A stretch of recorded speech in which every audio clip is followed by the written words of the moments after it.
یہ بہتر نہیں ہوتا کہ آپ کرتے، آپ کے فائنانس منسٹر کرتے، بجائے army chief taking a lead on economic matters? چونکہ آپ کا تعلق کراچی سے ہے، میرے خیال میں آپ کو پہنچ جانی چاہیے تھی اطلاع.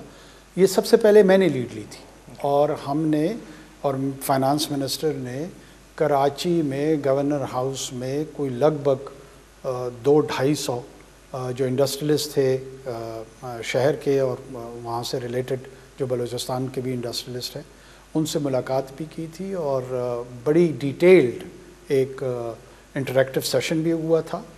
اور پھر آرمی چیف نے بھی کی، اور اس کے بعد انہوں نے لاہور میں بھی جا کے کی. میرا بھی اپنا پلان آلریڈی موجود ہے جہاں لاہور میں ہم نے یہ انٹریکشن کرنا ہے. دیکھیں، یہ سوال کہ پہلے مجھے کرنا چاہیے تھا یا پہلے ان کو کرنا چاہیے تھا، یہ سیکنڈری ہے. جو پرائمری ہے وہ یہ ہے کہ کیا بزنس کمیونٹی کو، جو کہ آپ کے اکنامک گروتھ کے انجن کے طور پہ رول پلے کر رہے ہیں، ان کو ایشورنس ہونی چاہیے، ان کو تسلی ہونی چاہیے، ان سے کمیونیکیٹ کرنا چاہیے. یہ پرائمری کوسچن ہے. تو پرائمری میں ایک میوچل جو ورکنگ انوائرمنٹ ہے ہمارا، اس میں ہم بڑے کمفرٹیبل ہیں کہ وہ پہلے لیڈ لے لے یا میں لیڈ لے